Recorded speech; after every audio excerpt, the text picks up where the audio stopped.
The big Zohran Mamdani rally over the weekend with Senator Bernie Sanders and Congresswoman Alexandria Ocasio-Cortez, the crowd began chanting, "Tax the rich." Well,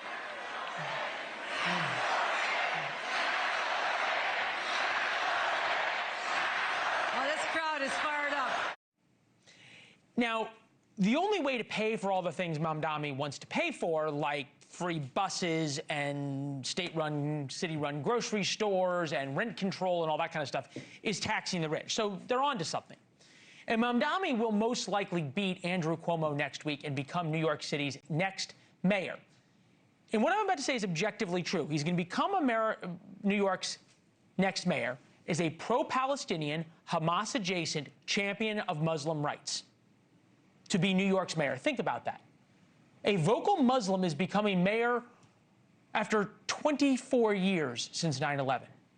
Less than 25 years since 9/11, and that is who New York is electing. And he is doing it by talking about affordability, not Donald Trump. So think about that for a second as a lesson for Democrats and Republicans. George Will is often quoted as saying D.C. is 68 square miles surrounded by reality. Fact check, true. The divide in the Democratic Party shows that perfectly right now. MSNBC, CNN, Eric Swalwell, and much of the Democratic elite keep hammering away at Trump over his ballroom, floating the idea of running again in 2028. Today, Eric Swalwell said, "Don't even think of seeking the Democratic nomination for president unless you pledge to take a wrecking ball to the Trump ballroom on day one." But the Democratic Party's approval rating is near or below freezing. Meanwhile, Mamdani, AOC, and Sanders filled a stadium in Queens promising free buses, rent control, and state-run grocery stores. We know how the play of free stuff works out. We know how it works out. We've seen it in Venezuela, we've seen it in Cuba, we've seen it in China, we've seen it in Russia. And yet Democrats say there is no stopping the momentum in New York City. There's no stopping the momentum of a socialist movement. True. With us now, Batya Ungar-Sargon, host of Batya here on NewsNation, fabulous program on the weekends, and Denny Salas, Democratic political strategist, senior VP of Gotham Government Relations. Good to see both of you. Denny, start with you. Am I wrong to say that the Democratic Party is now going the way of the socialists? No. I mean, right now, what you're going to see, if Mamdani does pull this off, and obviously it looks like he's going to win, what's going to happen is Republicans are going to paint the Democratic Party as a socialist party. Now, what's going to happen is that's going to filter. If the shoe fits. If the shoe fits, and it's going to happen, it's going to filter down because we're going to see it as a party of the socialists going into the midterms, and then we're going to see it going into the fight for the presidential nomination. So, no, it's not wrong. It's going to be absolutely right. And what's going to happen is you're going to lose moderates and those independent-minded Democrats. I don't know if you are. I think there's a lot of America that's so angry and feels as though they are so unfairly treated. Have someone who's willing to come in and say we're going to tear it all down, tax the rich, Democrat or Republican. They're the ones who are hurting you, the working class people of America.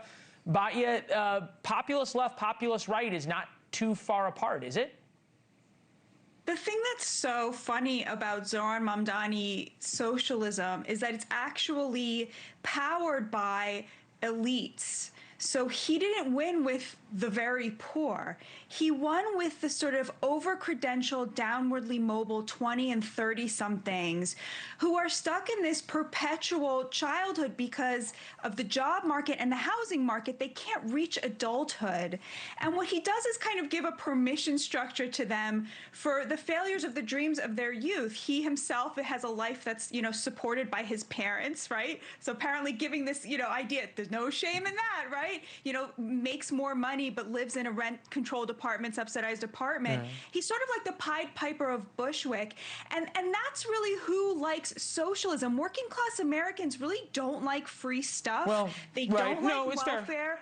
They want a job market that rewards their very hard labor with the American dream. Well, and I think I'll add to that, right, is that much of working class America, especially immigrants, especially in places like Florida and in New York, who came from places to escape socialism, understand how dangerous it is. But I think Mamdani is quite confident right now because remember after the primary when he beat Cuomo, he started to moderate a little bit, especially on some of the cultural issues. And now he is right back into identity politics. Here he is talking about how one of the real issues, maybe the real issue in New York, is Islamophobia. The dream of every Muslim is simply to be treated the same as any other New Yorker. And yet for too long we have been told to ask for less than that and to be satisfied with whatever little we receive. No more. For as long as we have lived, we have known that no matter what anyone says, there are still certain forms of hate acceptable in this city today. Islamophobia is not seen as inexcusable. Denny, is that why there's armed guards outside synagogues, but at the mosques they can blast the call to prayer? Look, during that speech, he's alluding to the fear that a lot of the Muslim New Yorkers are feeling. My response to him would be, how do you think you're making Jewish New Yorkers feel right now? And their fear is not imagined. This is fear that's derived from their ancestors and their families suffering from the Holocaust. Well, and their own fears from being surrounded in college quads and everything. But I guess the point is, I don't think he cares, right, Denny? That's kind of the point. I think that he's stoking it. No, I do. I agree with you on this. I believe that is a problem when you equivocate something like October 7th, and you can't just fully condemn something like Hamas and anti-Semitism. You're running into problems when you're trying to represent a city that has 1.4 million Jewish New Yorkers. Right, and that's him with the unindicted co-conspirator, I believe, from the first World Trade Center. Right. Exactly right. Attack. But Batya, I think this is where this is coming full circle, right? Because for somehow for so much of the elite who for so long told us that everyone has to be protected and everyone has to be safe, now you've got a guy who is pretty much okay with chanting from the river to the sea, which means push all the Jews into the sea, who's okay hanging out with people who are the unindicted co-conspirators from the World Trade Center attacks. The list goes on. And yet so much of the elite of New York seems to be okay with Mamdani. Why is that? Because he's a complete product of that elite indoctrination to where the color of your skin determines the level of your virtue via the level of your victimization. So we know that Jewish New Yorkers represent close to half of the hate crimes perpetrated against all New Yorkers. For Muslims, I believe the number is about 2%. For him to stand there and say that Islamophobia is the big problem when his own rhetoric is the thing driving actual violence against Jewish New Yorkers is so despicable. But I don't think he believes any of this. He's a crisis actor. I mean, you can tell in the way that he told that story about his aunt that turned out not to be true, the way that he sort of works himself up to act like he's feeling things. It's all performance art for those very same elites, just like their socialism. Yeah, well, he's awfully good at it. One of the great, I think, political talents of recent memory, and understands the moment perhaps better than most. We'll leave it there. Denny, Batya, thank you very much. We appreciate it. Thank you for watching. Subscribe below and download our NewsNation app right now on your phone, and you will get fact-based, unbiased news for all Americans.